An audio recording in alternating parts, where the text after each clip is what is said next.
Oh, okay. You guys out?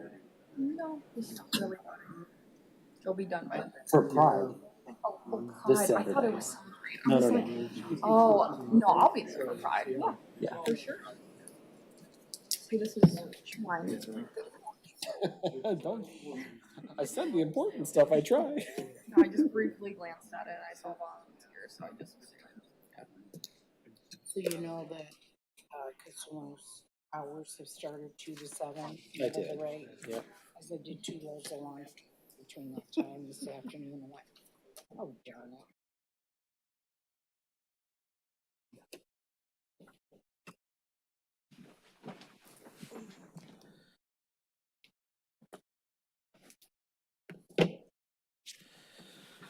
Okay. Everyone's so ready out there. Good evening, everyone. It is 6 o'clock and we'll call this meeting to order. This is the June 2nd, 2026 regular meeting of the Township Board of the Charter Township of Meridian. First on our agenda is the Pledge of Allegiance. Will those who are able please rise and join us for the pledge?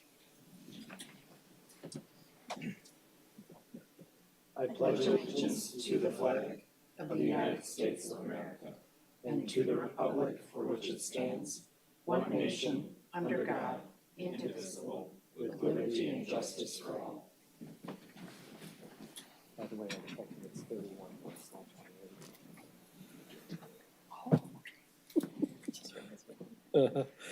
Next on our agenda is item 3, roll call. Will Clerk Demas please call the roll? Supervisor Hendrickson. Here. Clerk Demas here. Treasurer Burkhart. Here. Trustee Lenz. Here. Trustee Sunland. Here. Trustee Trezise. Here. Trustee Wilson. Here. 7 board members present. Thank you very much. Next on our agenda is item 4A, and we have 2 presentations this evening. The first is from the Lansing Board of Water and Light, and we have with us the General Manager, Dick Peffley. Welcome.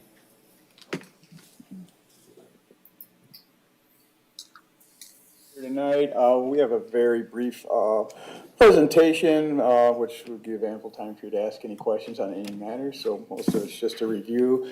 But the City Council and the voters of Lansing passed a charter amendment that removed the commissioners that weren't Lansing residents, and they put in place that the general manager or his designee would attend 4 meetings outside the jurisdiction on an annual basis. Now, that being said, with 6 different customers or either other cities or townships, that would put me back here in a year and a half, but that's not our intention. If you have any issues or questions, you just call and we'll be at the podium, myself or a subject matter expert, so you're not going to lose any attempt or any ability to have access to the board or line or emails, and we'll respond immediately.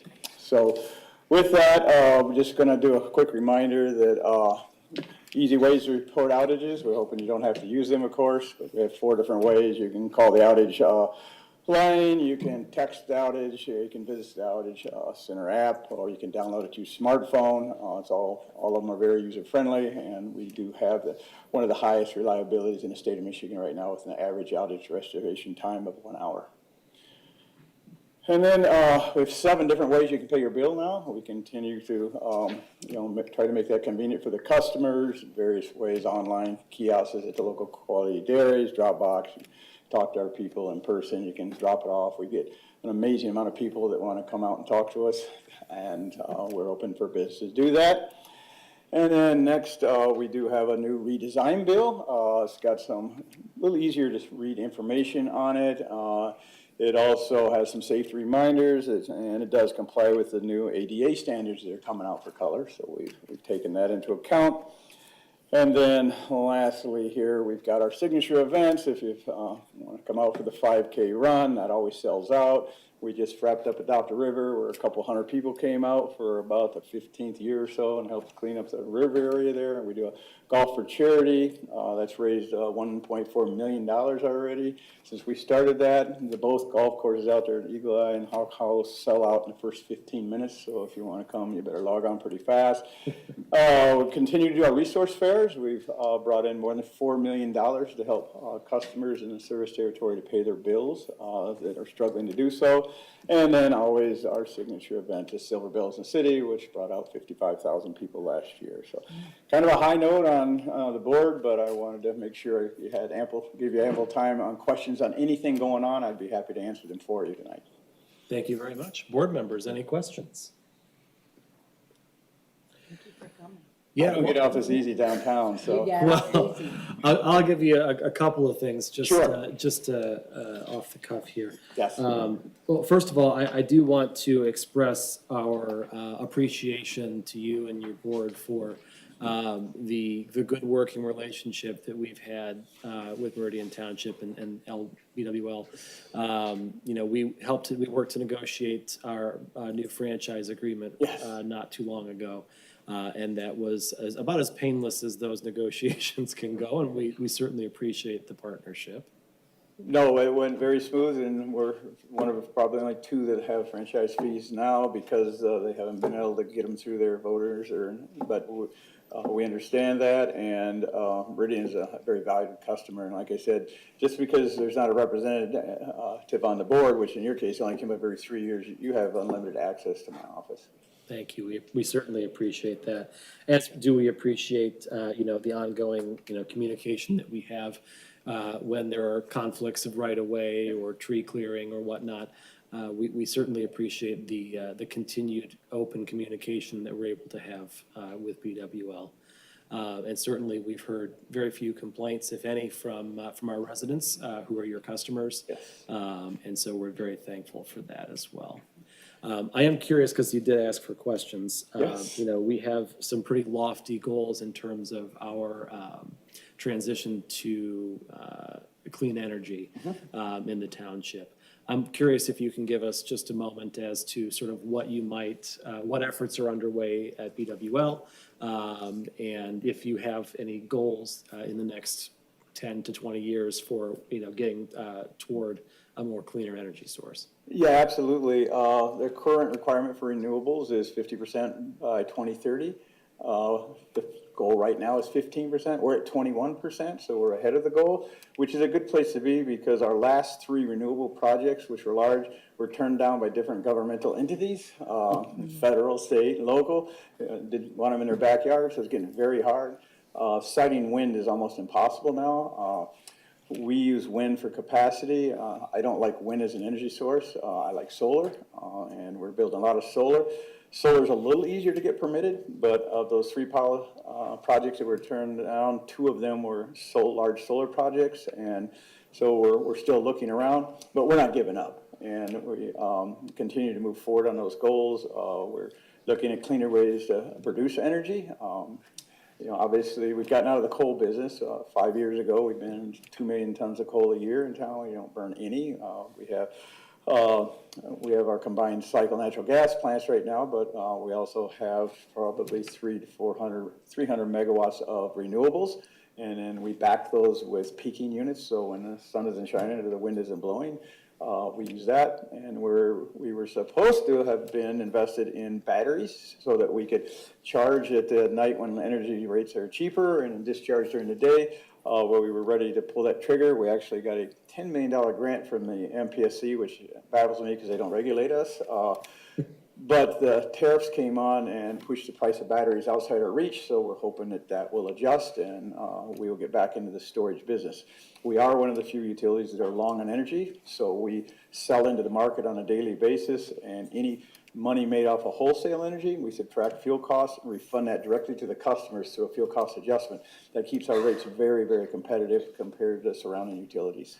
So we are marching towards the 50% by 2030, and then there's a clean energy goal, which is a little different, requires storage, and that's 2040 goal that the state has in place. So we're staying there. We'd like to stay a little bit above the requirement, but our customers have made it clear to us that they are more sensitive now to the rates than over complying. They want us to comply, but we were at 21% and we could have jumped up on renewables to more like 30 we're looking at. But it comes at cost. Overall, I think it's a great cost because it's saving the environment, but we understand the residents still have to pay their monthly bills. So moving slowly towards that, but want to keep a gap so that when we do run into these hurdles where we can't get siting approved, that we're not behind the 8 ball, we can still move forward. The last thing we want to do is have to buy credits like a lot of utilities do. We want to produce our own clean energy in the region. Great. Well, thank you. Certainly, we're all on the same page when it comes to meeting and exceeding our goals. We've got some lofty ones of our own that we're going to continue to work on as well. And we look forward to continuing to help and support as we can in meeting those goals. So thank you. You're welcome. We created an entire department of new employees and some transfers called carbon neutrality to get us there. So we work with different entities there. We're happy to explain to individuals, even if they're not in our customer, of the value of solar, what it can and what it can't do, so that people don't have buyer's remorse. We can talk about wind and battery storage, things like that. People call us all the time. Townships just did a big deal with Lansing School System. Dean Transportation brought in 20 buses that are electric. So we're a partner in all the charging infrastructure. We're putting in infrastructure in right now to charge the new electric planes that'll be coming into Lansing here next year. So we're happy to come explain that to you and give you updates or answer questions whenever they may arise. Terrific. Thank you. Anyone else with questions? Well, thank you so much for coming in for your report. You're welcome. Thank you. Next on our agenda is item 4B. From Yo and Yo, we have Allie Barnes here to talk about our annual audit and give us our audit presentation. Thank you. Good evening, and thank you for having me. Today I'm going to talk about your 2025 audit results. Okay, so the main purpose of an audit is for us to issue an opinion on your financial statements. And this year we have issued an unmodified or clean opinion on Meridian Township's financial statements. So essentially that means we took a look at the accounting rules you have to follow and factored in things like materiality to make sure that the information presented to you as a board and to the public has been done so fairly in accordance with those rules and standards. So we're going to talk about some of the numbers that you'll find within your reports, and then we'll talk about internal controls and compliance towards the end. So we'll start with general fund. Here you can see your general fund revenues for about the past 5 years. Overall, revenue is trending upwards. Total revenue was about $31.6 million. It doesn't grow by leaps and bounds, but in some areas it does grow steadily. So overall, revenue was up just over $300,000 for the fiscal year. Not too significant of a change in most of your category inflows here. Property taxes were up a little over 5%. Not a significant swing in intergovernmental or charges for services or licenses and permits. You will see that your kind of all other category did go down pretty significantly. That's simply an accounting function of having to record lease transactions in the previous year. So there were some revenues that essentially are grossed up and then expenditures on the other side as well. So that's why that category appears to be down this year. On the expenditure side, this came in at about $28 million. Overall, that was down about $2.8 million. We're going to talk a little bit more about that here in another slide. But again, you can see kind of a 5-year trend of where you're spending your money. I try to point out on here for you a few anomalies. General government category back in 2022 had some additional dollars for drain assessment, so that was kind of a one-time issue. You will see overall general government spending was down in 2025 versus the previous year. And then same for public safety. And like I mentioned, we had the lease revenue that grossed up the all other category. The other side of that was public safety in 2024. So that's why you're seeing a decline there. Everything else remained relatively steady, down a little bit. And then your operating transfers was down. Last year, or 2024, you had made a more significant transfer out for public safety vehicles and equipment. And that didn't happen in 2025. Okay, so here we can see general fund's fund balance, and we can see it relative to your annual revenue and expenditures. So you will see that fund balance for 2025 increased. It was up over $3 million. So the black line is total fund balance. That came in at about 18.7 million. And then when we look at just the unassigned portion, that's the bottom line across there, that came in at 15.4 million and was up about 2.7 million. So you might be asking yourself, wow, where did all the expenditures go, and why do we have what appears to be so much revenue? Really, this year was a little bit of an anomaly when it came to timing of things. So on the revenue side, there was an accounting policy change where under governmental accounting, if you don't collect a receivable within a certain number of days after fiscal year end, you can't count it as revenue. Most governmental entities have used 60 days to measure that. The township has used 45 days and kind of got on board with the 60-day rule. It's literally known across the industry as the 60-day rule. So that advanced a little bit of revenue.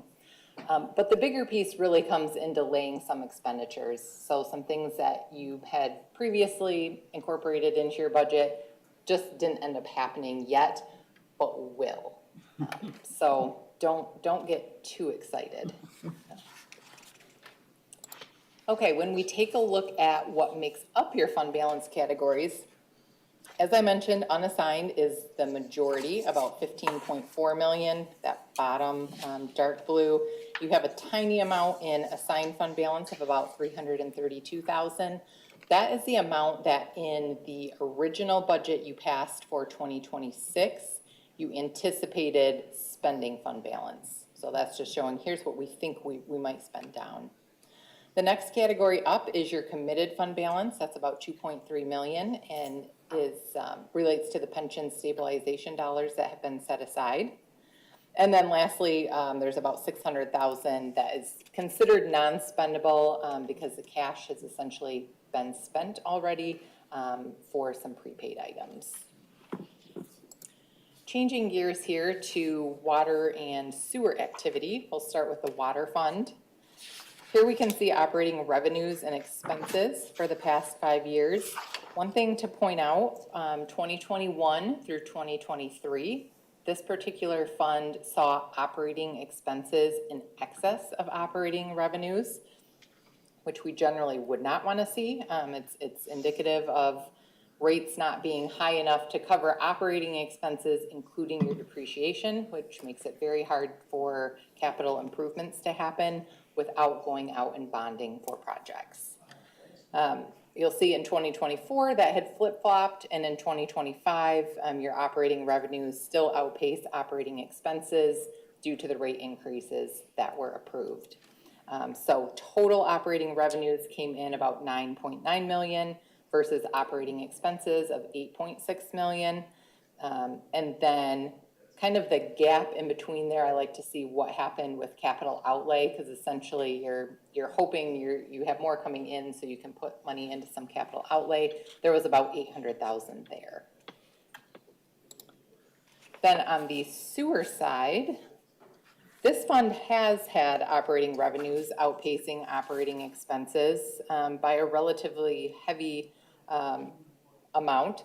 But I did hear that there were no 2026 fee increases kind of because of this gap that you've been able to create. However, because of this, you've also been able to put significantly more into capital outlay projects. So over 3 million into those during 2025. Changing gears and talking about some long-term obligations, or actually tonight it's good news because some of those obligations have flipped into assets. The single employer retirement plan at the end of 2025 actually ends up in a net pension asset situation. So the dollars that are set aside in trust actually exceed the total pension liability that has been calculated by about 165,000. So good news there, that plan is closed, and you can tell from this chart that the kind of peach color there, the total pension liability itself is actually declining over time. And we would anticipate that to be true going forward. Then we have the MERS system, which doesn't look quite as good. Here you can see that the peach bars actually continue to increase. So the total pension liability is increasing. And in some years, the assets set aside are increasing as well. So those did increase for 2025. Do remember this plan lags an entire year behind. So this is actually 12/31/2024 numbers. Nonetheless, this plan ended the year with about 26 million in net pension liability. The good news is that net number is down about 1.5 million. So you are making some progress there. It's just sometimes when you see these charts, it doesn't feel like it. Okay, and then we have the health benefit side of this, or OPEB. And this is another good news situation. You can see here the blue bar is exceeding what's in peach there. So we actually have a net OPEB asset of about 900,000 at the end of 2025. So that plan is in good shape. Okay, changing gears, we'll talk about internal control and compliance. So throughout the audit, we look at various areas of internal controls and do various compliance testing to make sure that you're following state regulations and being compliant with various funding that's coming in. I'm really happy to report tonight that we do not have any material weaknesses or significant deficiencies. And we also don't have any written management comments. Which is just excellent news. It's a testament to your finance director and how she oversees the department and how everyone in the township is working together to make sure they're doing what she needs them to be doing to have these kind of results. So excellent job by those teams. As always, we talk a little more informally about maybe some best practices or some things that could get tidied up a little bit or improved upon based on maybe how we see other townships or even cities handling some things. So we did have those discussions, but no findings overall. So I want to take the opportunity to thank the finance director and her team for all the work they did. They're very cooperative, do their very best to be ready and to answer our questions timely throughout the process. It is a lot of information we ask for, but they do a really good job. I'm really happy to work with them. And if you have questions, I'm happy to answer them. Thank you very much. Board members, any questions? Trustee Lentz. Comment for board members as much as anyone interested. As the representative on the Elmswa board, I wanted to acknowledge, because Elmswa is a part of this presentation at least, they work on a fiscal year that ends on 6/30/26 with their audit presentation being at the November meeting. That's always the third Thursday of the month at noon. I'll happily remind board members if anyone is interested, but considering how much of our lives are surrounded by water, we will, I'm happy to see these numbers. So thank you for putting in a digestible format as someone who's not as keenly aware of everything that excuse me, Director Blondie does on a daily basis. Trustee Wilson. As a former auditor in my work life, these are really wonderful results, and I'd like to give a big hand to Bernie for that work.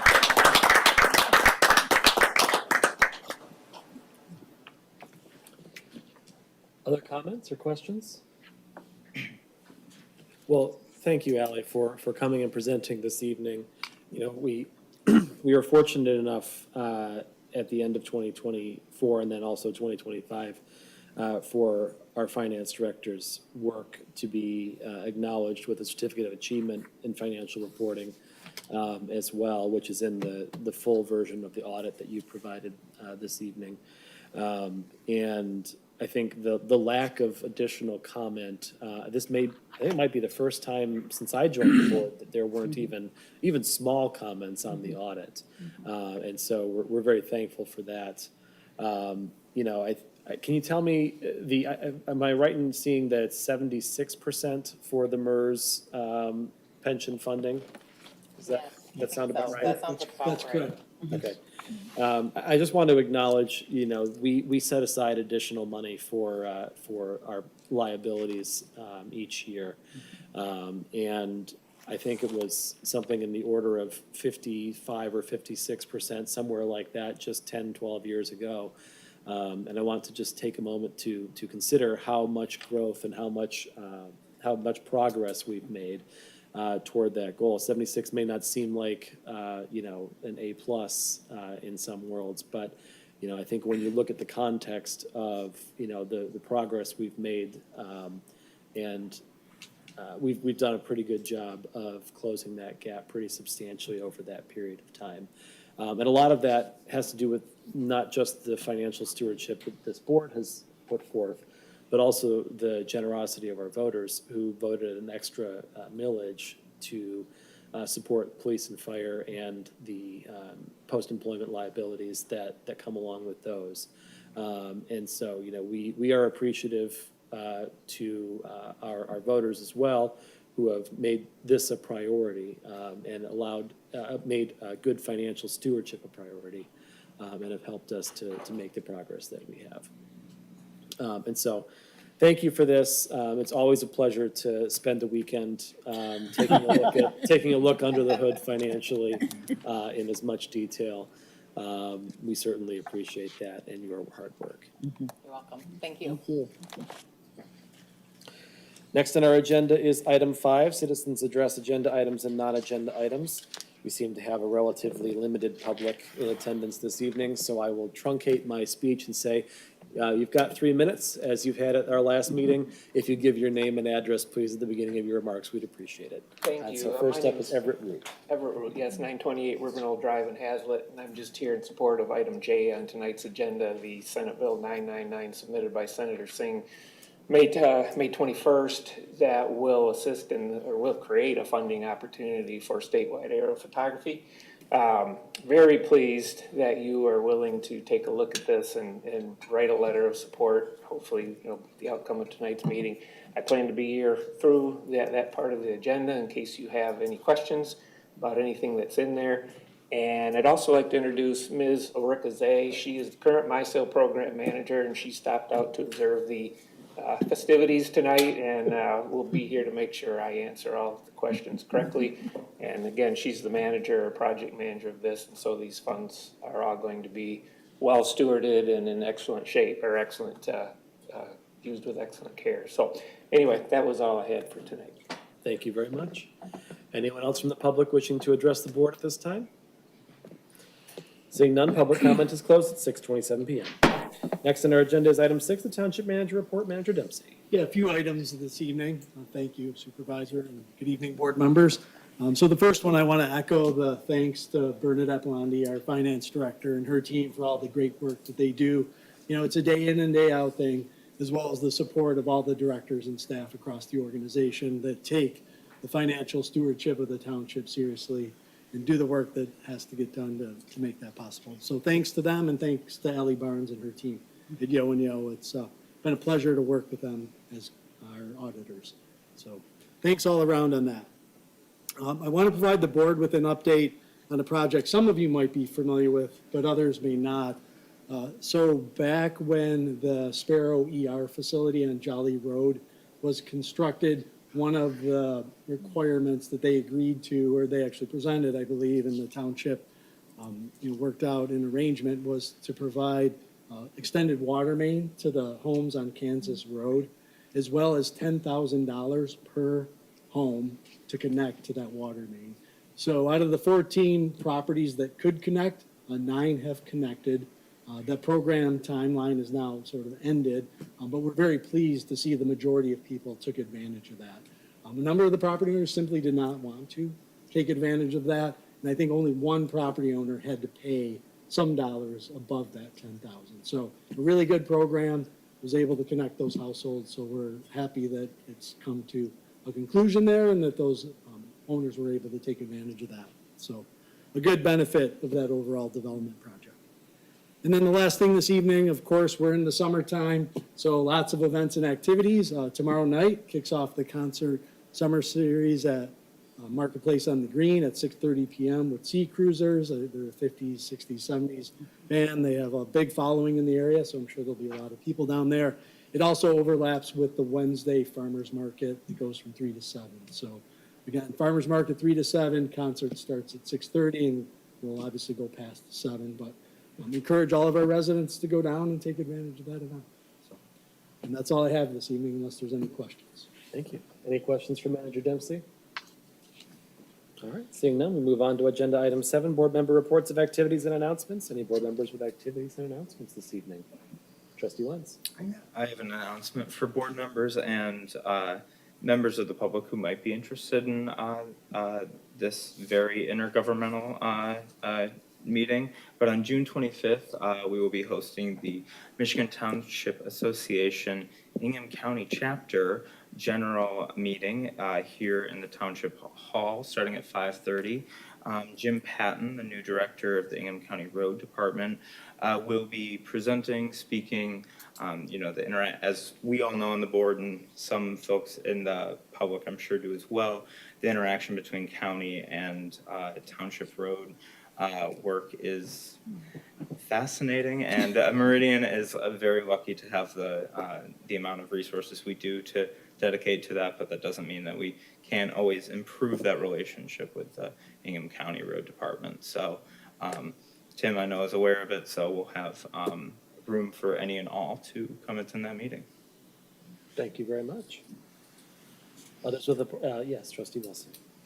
A number of us attended the Memorial Day service at Glendale Cemetery this past Monday, and it was lovely and emotional, and I always appreciate being at that to honor the folks that have really stood up for our country.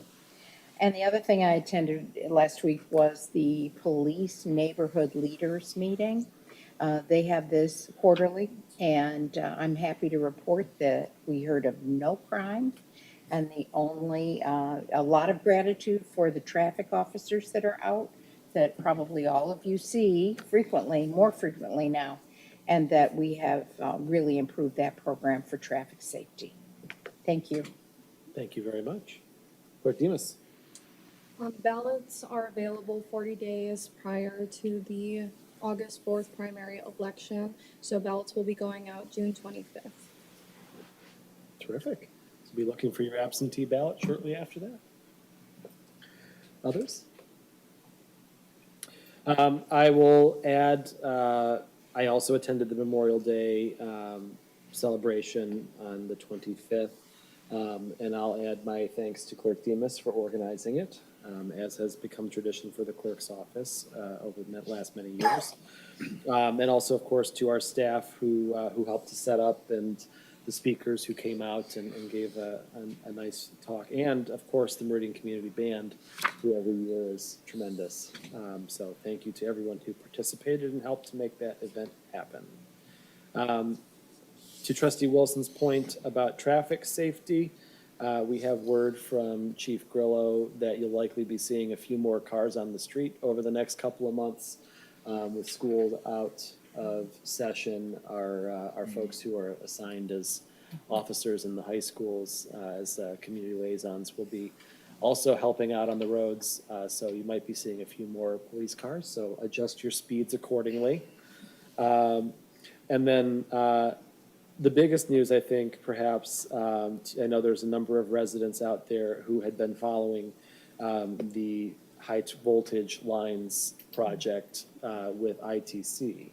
For those who are, they came back in January and February and presented to the board. We took a stance against that via resolution, and a number of us also went and lodged personal comments at their listening session. Turns out that we were well represented in the public comment area. They said that there were thousands of comments about the Meridian Williamstown segment of the line in opposition. And as of earlier this week, they published their map, which was reducing the total number of routes that we initially saw to what the next, grouping. And the Meridian Williamstown leg was completely removed from consideration. And so we are viewing that as that to say that, we do not expect that to be the selected route going forward.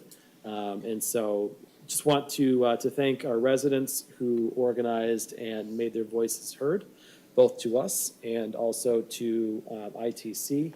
We want to also thank ITC for taking those comments and doing something with that information. Certainly that's how the process is intended to function, and we appreciate them. They'll be coming back to this meeting in 2 weeks to give us a more formal update.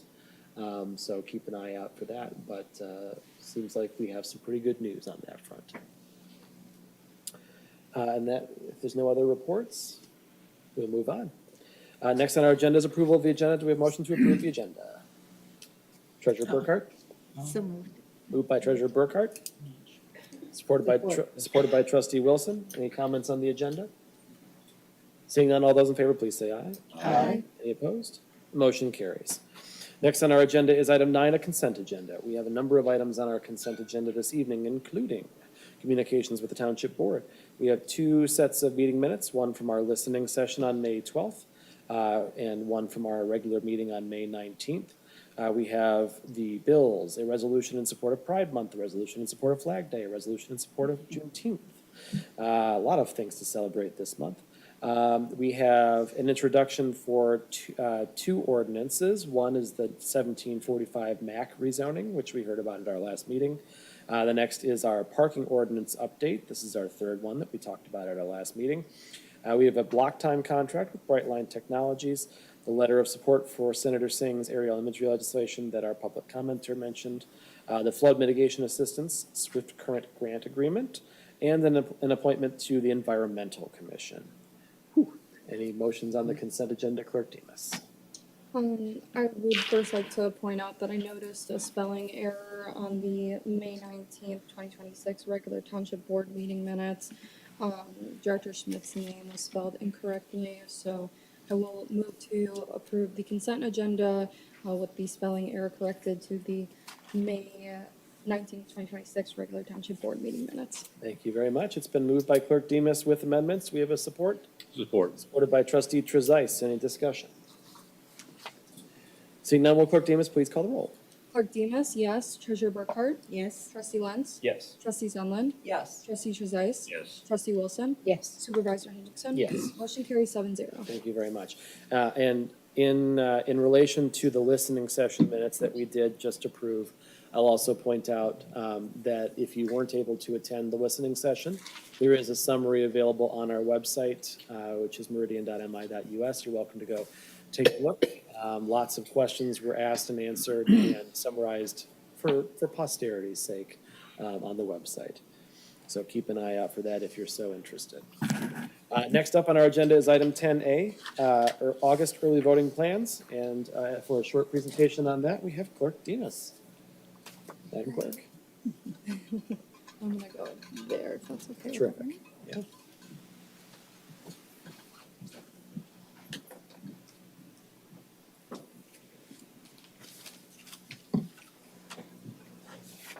Alright, hello fellow board members, so we are looking at our August early voting plans. So our early voting plan for 2026 has already been established and sent to the county.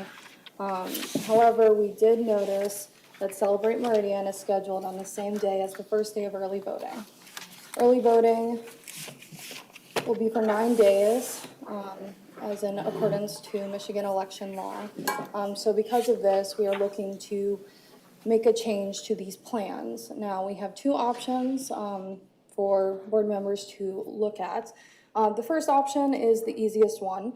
Early voting will be from 9 a.m. to 5 p.m. for all 9 days of early voting for both August and November. With Celebrate Meridian starting at 4 p.m., we are looking to adjust these hours to be from 7 a.m. to 3 p.m. This will make sure that we have 8 hours of early voting, ensure people are able to vote during these hours without disruption with Celebrate Meridian. However, we will need to make sure that parking is reserved for our voters, so we will be working with our police department to enforce this. The second option would be to relocate early voting to another location. We would have to do this for all 9 days, and all over 33,000 registered voters would be notified. This is not recommended by staff due to how costly this would be. This would be thousands of dollars of postage alone, and a couple $1,000s of rental fees. So that is why staff has come up with this plan, and we are looking for any recommendations from the board or any comments and questions you may have. Any comments or questions? Trustee Trezise. Yeah, and I think proposal one makes the most sense. It should be clarified that the altered voting times from 7 to 3 is on the first day only, and the other 8 days are the regular 9 to 5. Yes. So it impacts one day of voting and not all 9. Mhm. Hopefully we can, usually the first day of early voting is not necessarily the busiest, so hopefully this will not be terribly disruptive to our voters or the people attending the festival. And we'll make sure that everyone in the township is notified of these changes. So we're creating a brochure that has more than just early voting information, but it will also mention the early voting changes, and that there will be a road closure for Central Park Drive, just so people are notified. This will go to registered households, which will save us on postage and will inform our voters. Thank you. As for early voting plans, we would resubmit our plans to the county. Sure. Terrific. Other questions? Trustee Wilson. I have a comment that this is the logical choice to hold early voting that first day only from 7 to 3 at the location where people expect it. So I will be supporting this motion. We don't have a motion prepared necessarily, as the board does not need to take action. Okay. But we do appreciate support from the board. We worked with several director heads. We have Director Wazinski here. So no formal motions need to be made at this time. I did want to highlight parking. So we were looking at parking plans, if we could pull up that map. And our original plan is to cut the parking lot in half, so the parking lot right outside of the Meridian Township Municipal Building, and ensure that our voters could use that parking from 7 a.m. to 3 p.m., a little bit after, for the purpose of early voting. It was recommended by our police department to cut parking a bit more in half so that we can have better barricades. So what we would be looking at, is there any way I could like move the mouse to show people? This one.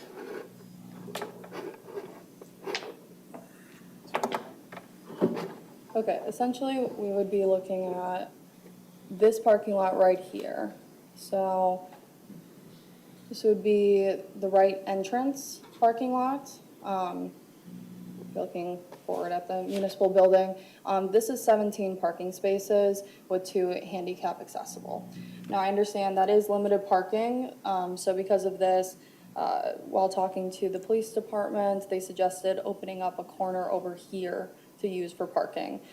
These are tentative plans and can be changed up until early voting as long as the location remains here and we update the time. But I wanted to make sure board members are aware and could give their 2 cents if you guys have any concerns or suggestions regarding our parking situation. So just to clarify, because it seemed from the the diagram that was in the packet, that everything closer to the building from the orange line was gonna be made available. You're saying that it's actually a smaller corner of the parking lot? It was recommended by the police department to do so. That does not mean we can't.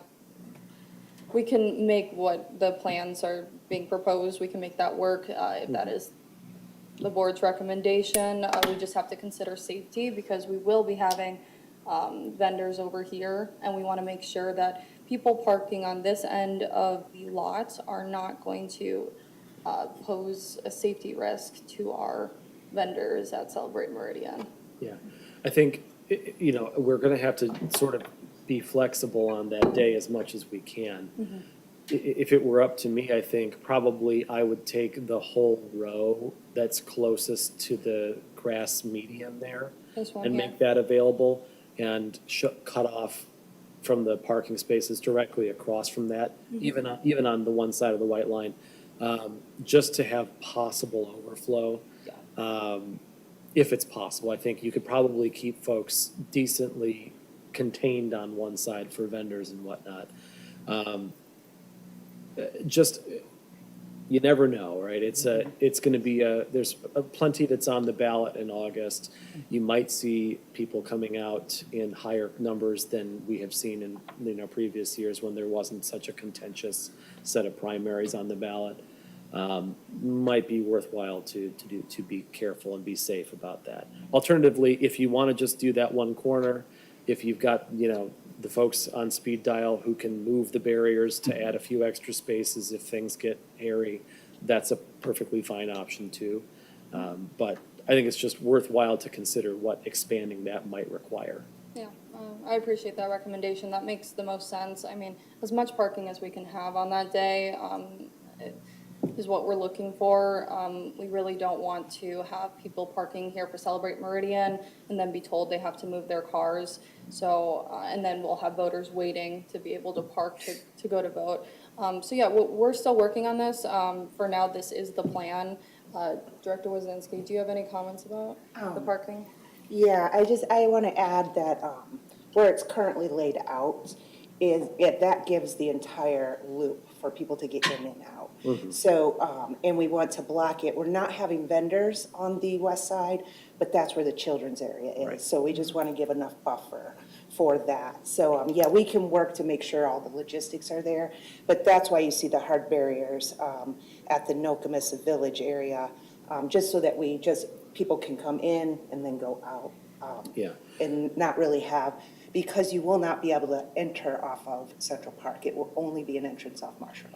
I think the other thing you're likely gonna need to contend with is, are you hoping to have the rest of that parking lot space available for Celebrate Meridian after the early vote site closes?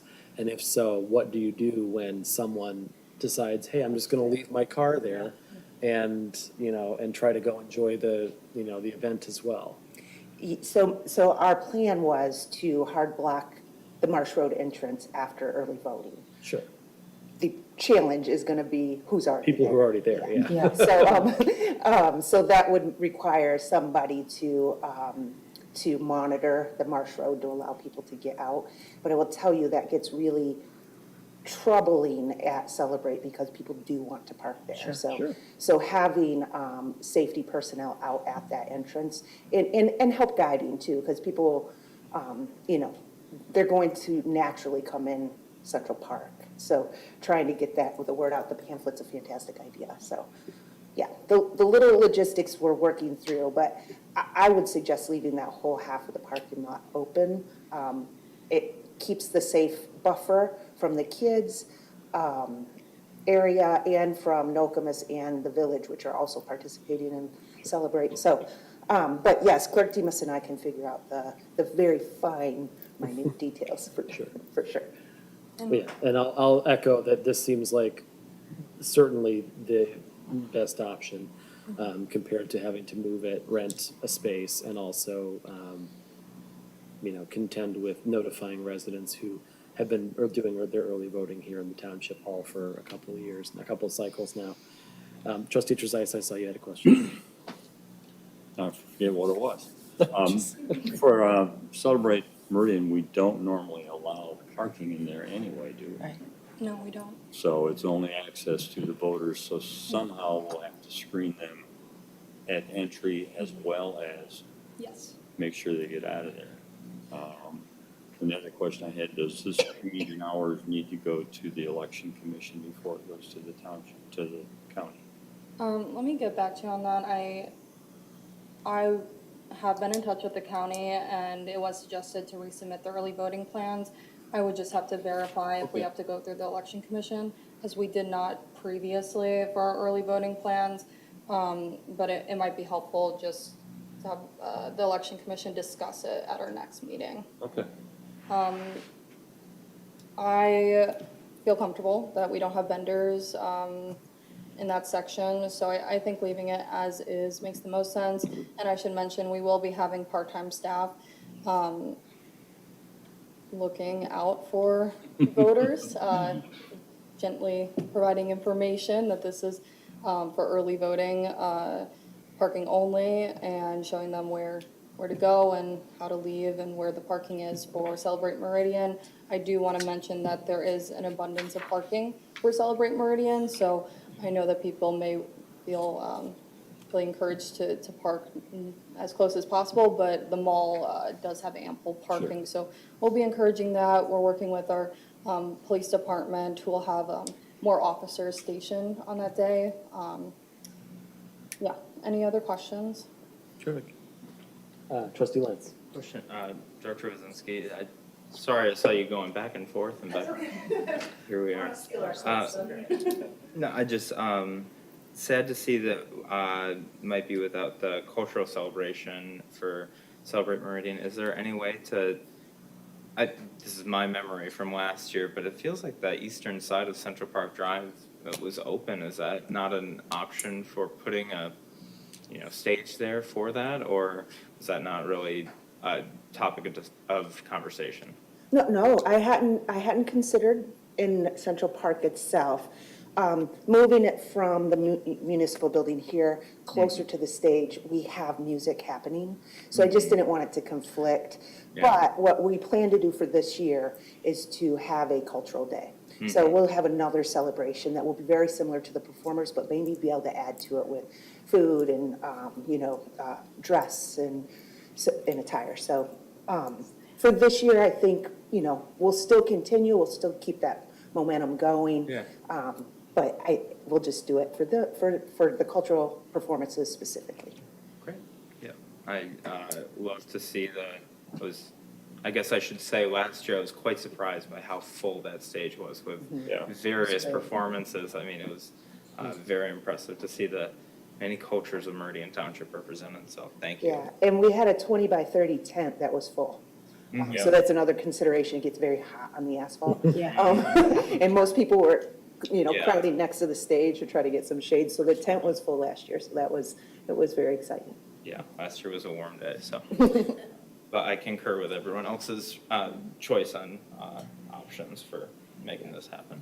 I will plug, just since we're talking about Celebrate Meridian, and we don't often address that here at the table, that I have had a couple of folks reach out about the change in date. I know that for many, Celebrate Meridian is both an opportunity to celebrate our community and also a de facto 4th of July celebration. And I have had a couple of folks express some dismay at moving the date this far into July, which of course also has caused the conflict with early voting, inadvertently. And so, I think it might be worthwhile considering in the future as we plan this event, perhaps we could consider moving it back to where it was before, where it had been for quite a few years. And that also helps to avoid any conflict with early voting, which by law has to be 9 days, always in August and November and even years. So just something worth mentioning, I think. But I think this is a solid plan to get around potential issues with early voting this year. All right, well, thank you, board members, and thank you, Director Wazinski and Manager Dempsey, for working on this early voting plans, and we will continue working on this with our police department as well. Thank you very much.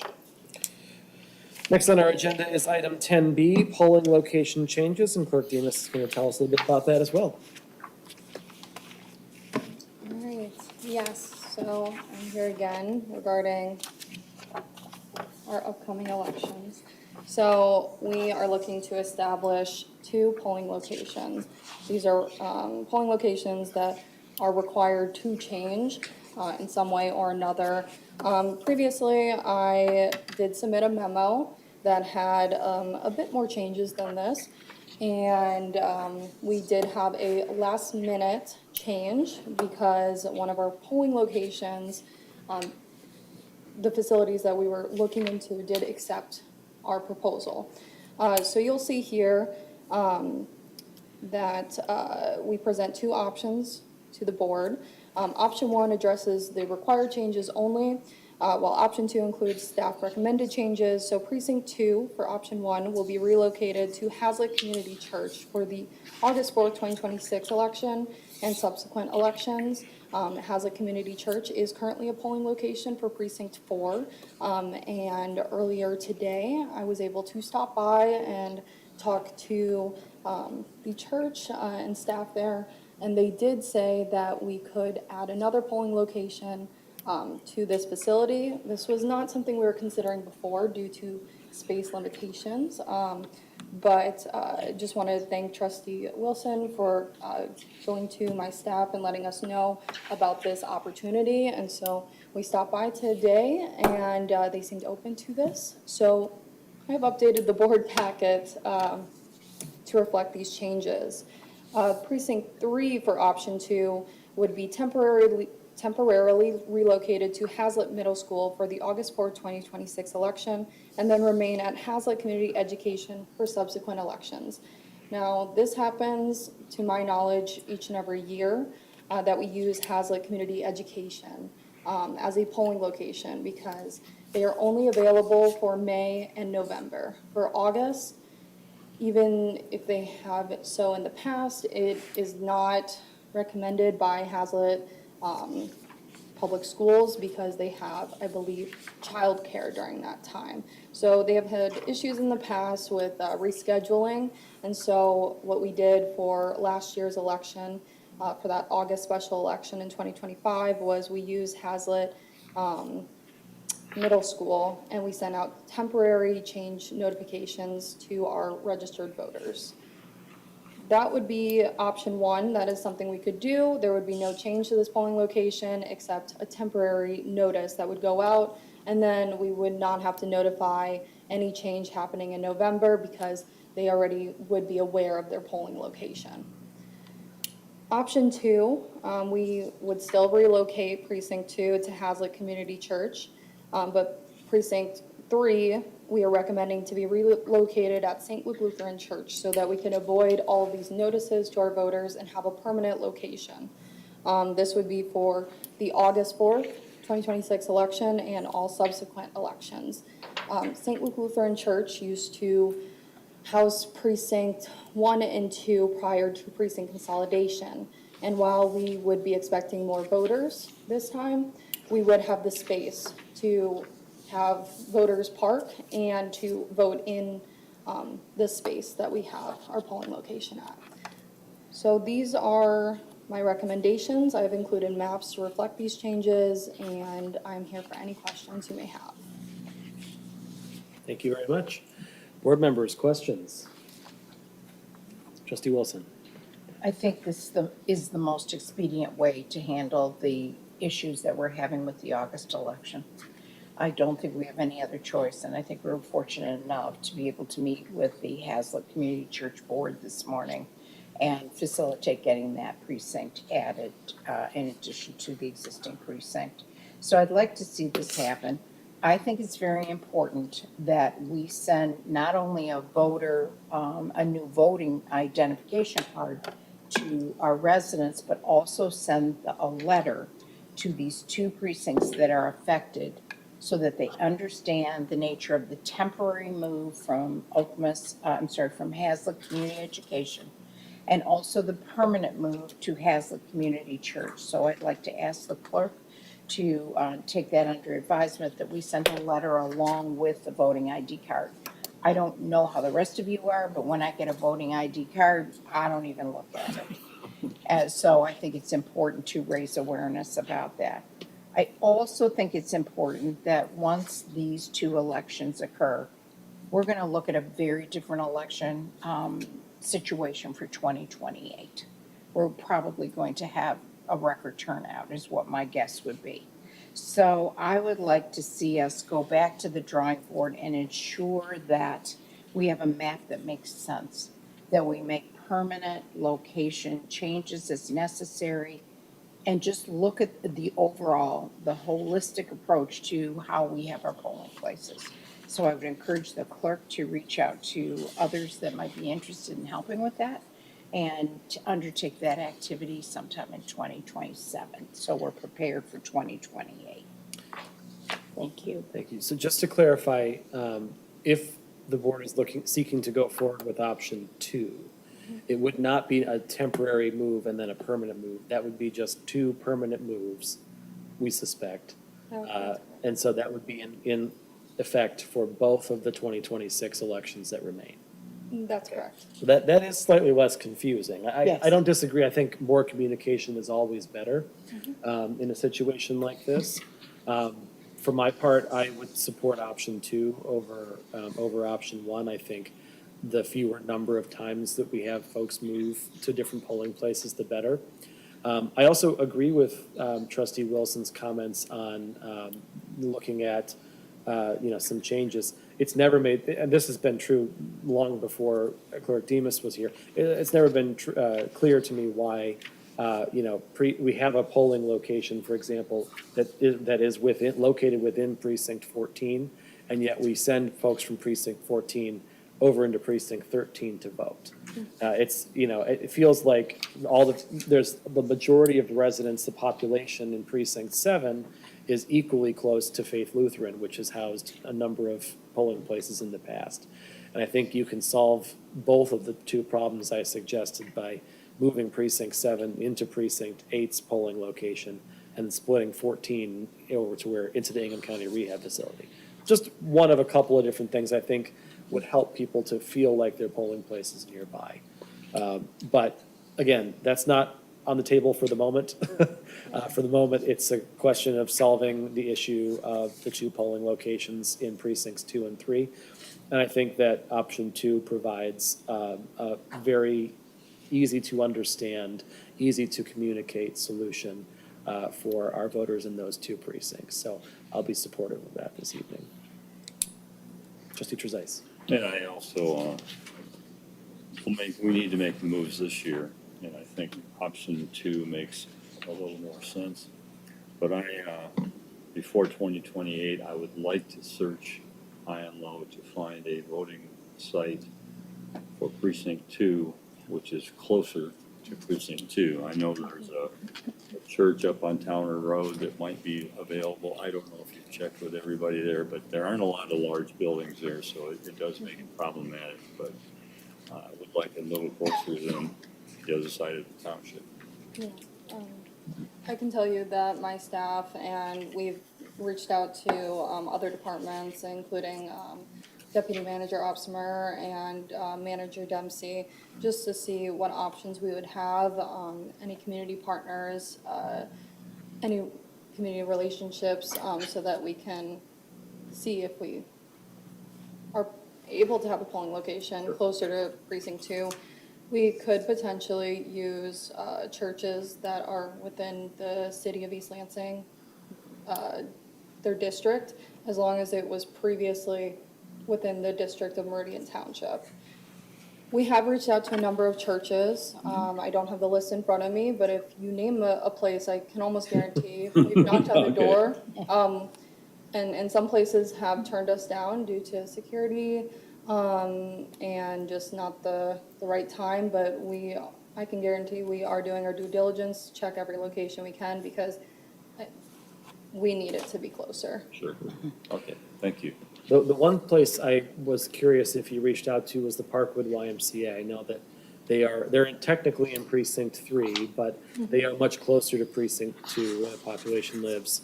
And they've probably got a gym facility that we could use for a day if needed. Were you able to contact them at all? That is the one location we have not yet reached out to. It was suggested by my deputy clerk. Some YMCA's, you could rent it out for a day, but we would also want to make sure we can do it overnight so we can drop off and pick up equipment. So, as long as the fees wouldn't be too high to do so, we are definitely open to reaching out to them. That's just the one place we have not. So thank you for that suggestion. Yeah. And of course, obviously, we have the Snell Tower facility, which I understand we turned down. Was it because of space or parking for that? Parking. It had enough space for voters. It was accessible. But it had, I believe, 12 parking spaces with one accessible parking. And accessible parking, I mean, we can create handicap spaces, but we can't have people parking on the side of the road there. So there just is not enough parking for precinct 2. Yeah, I suspected that was the problem with that, but that's good to know, and, you know, maybe we can work out something with the Y in the future that makes that an option. And if it's a gym facility, you might even be able to put 2 and 3 in there. That would be, of course, ideal since 3 is right there anyway. Any other comments? Yeah, I did just want to acknowledge, so I know that we just got this updated version of our agenda item, but the packet that we had involved changes to 5, 9, 10, and 12. So that is completely off the table as either option 1 or option 2, correct? That's correct. Yeah, that option was Hail Mary that we were looking into because we have heard some concerns with precincts 10 and 12. They are one of our smallest precinct locations, so it should not be an issue for this election cycle. But again, as we are looking for 2028 and even 2027 elections, we are going to be looking at changing our polling locations. I am not going to promise any changes just because the less polling locations we have, the better for cost and time. But we also want to make sure our voters can get to their polling locations in a timely manner. Sure. Then I think we have a motion in our memorandum there for either of the 2 options. Sounds like perhaps there's more inclination to move forward with option 2. If someone would like to make the motion. Trustee Trezise? I move to approve option 2 as presented by the Township Clerk Memorandum dated June 2, 2026. And the option 2 map established polling locations for all precincts in the Charter Township of Meridian for August 4, 2026 primary election, the November 3, 2026 general election, and future elections as required in MCLA 168.662, subject to adjustment as necessary by the Township Clerk. Okay, it's been moved by Trustee Trezise, Support. supported by Trustee Wilson. Any further discussion? Seeing none, all those in favor, please say aye. Aye. Any opposed? Motion carries. Thank you very much. Next up is on our agenda is board discussion items. We have none this evening. And so we bring ourselves back to comments from the public. Any comments from the public? Seeing none, public comment is closed at 7:07 PM. Next on our agenda is item 13, other matters and board member comments. Any other matters and board member comments? Seeing none, we have an item 14, closed session, and we have a motion for closed session this evening. Trustee Wilson. I don't have it in front of me. Sorry. Go ahead. Trustee Trezise. Motion to enter closed session under MCL 15.268, paren 1, close paren H, close paren, to consult with the township attorney regarding a confidential written legal opinion. Support. It's been moved by Trezise, supported by Wilson. Any further, there's no discussion on this one. Clerk Demas, will you please call the roll? Treasurer Burkhart, Yes. Trustee Lenz, Yes. Trustee Sunland, Yes. Trustee Trezise. Yes. Trustee Wilson, Yes. Clerk Demas, yes. Supervisor Hendrickson. Yes. Motion carries 7-0. Thank you very much. Ladies and gentlemen, we are entering closed session. Will you please clear the room, except for our attorneys and staff who are authorized to be here.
move on.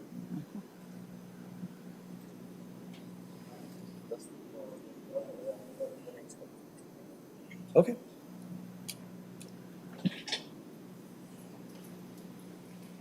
We need a way to pipe Sam directly into the thing so she can be like, we're good. We are looking at upgrades, so Okay, that might be a can feature. FaceTime you. We can, all right.